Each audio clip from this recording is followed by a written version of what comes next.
ठीक है, क्या अशोक गहलोत कहते हैं, मीडिया से मुखातिब होंगे, क्या रणनीति होगी कांग्रेस की, उन्होंने कहा।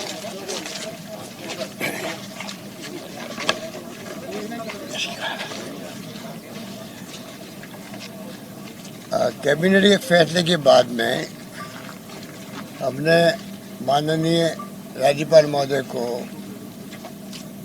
कल पत्र भेज के रिक्वेस्ट करी कि हम चाहते हैं कि असेंबली के सेशन बुलाएं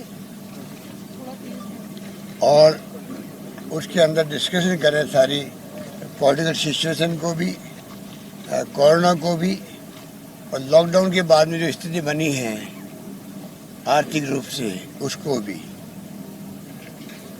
हमें उम्मीद थी कि रात को ही वो आदेश जारी कर देंगे असेंबली बुलाने के। रात भर इंतजार किया पर अभी तक कोई जवाब नहीं आया उनका। ये हमारे समझ के परे है।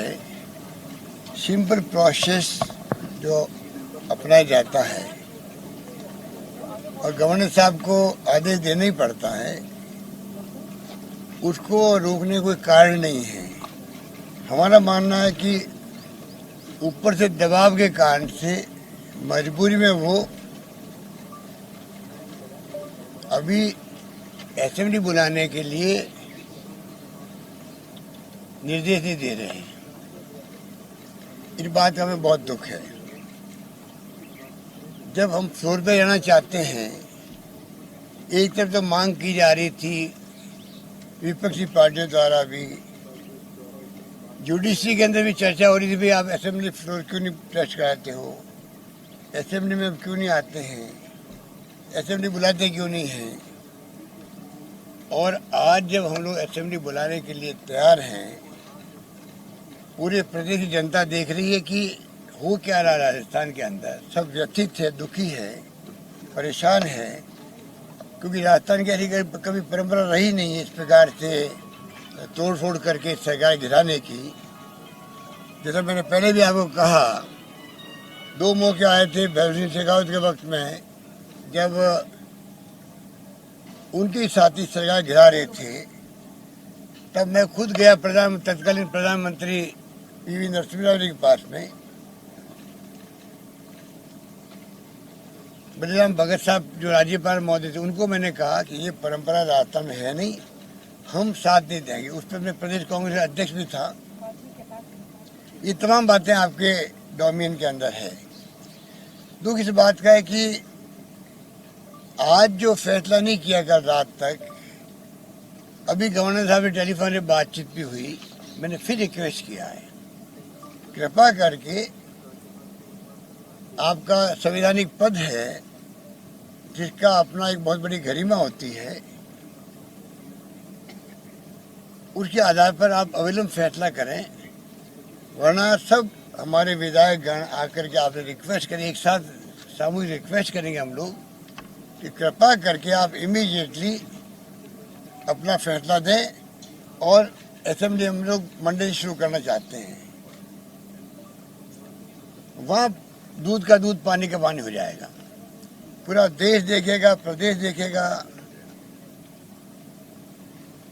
फ्लोर में डिस्कशन होंगे, पब्लिक और मीडिया के डोमेन में आएगा। तो इस समझ के परे किस प्रकार की ये किस प्रकार का दबाव उनके ऊपर पड़ रहा है, वो चाहते हुए भी या नहीं चाहते हुए भी, वो तो वो जाने।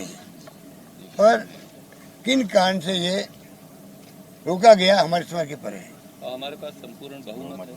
जब मैं बार बार कह रहा हूँ हमारे पास स्पष्ट बहुमत है, हमें कोई दिक्कत नहीं है, चिंता हमें होनी चाहिए, सरकार हम चला रहे हैं, उसके बावजूद भी परेशान वो हो रहे हैं।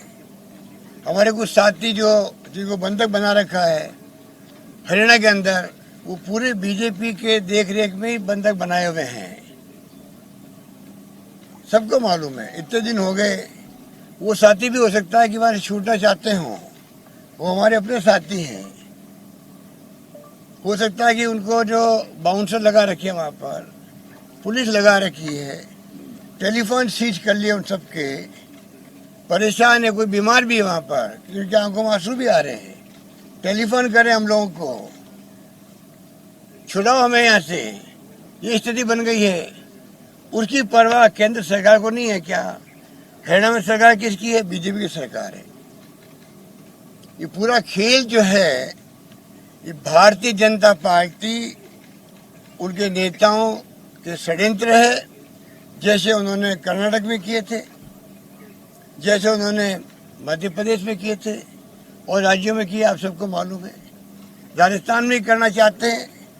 राजस्थान में पूरी प्रदेश की जनता हमारे साथ है, विधायकगण हमारे साथ है, और कोई आश्चर्य की बात नहीं। इस बार जो मैनेजमेंट हुआ कोरोना का, जहाँ जीवन बचाने की बात है, जीवन बचाने की चुनौती हमारे सामने है। ये भयंकर महामारी है कोरोना की, लड़ने का वक्त है। शानदार हमने मैनेजमेंट किया, पूरे देश में वाहवाही हो रही है। हमने विपक्ष को भी साथ लिया, धर्मगुरुओं को साथ लिया, एक्टिविस्ट को साथ लिया, आम जनता साथ दिया। कैश काइंड हमने खूब डिस्ट्रीब्यूट किए, शांति बनी रही, पब्लिक ने साथ दिया हमारा। ऐसे माहौल में सरकार को टॉपल करने का षड्यंत्र करने में बीजेपी की भूमिका जो है, आप समझ सकते हो किस नीचे स्तर पर जाके राजनीति देश में हो रही है। डेमोक्रेसी खतरे में डाल रखी है। इनकम टैक्स के, ईडी के, सीबीआई के छापे, ऐसा नंगा नाच कभी देखा नहीं है देश के अंदर जो आज देखने को मिल रहा है। मैं कहना चाहूँगा महामहिम राज्यपाल महोदय को, हम सब आ रहे हैं अभी एक साथ में राज्यपाल राजभवन के अंदर, उन सबसे सामूहिक रिक्वेस्ट करेंगे कि आप दबाव में किसी के नहीं आए। आपका संवैधानिक पद है, शपथ ली हुई है,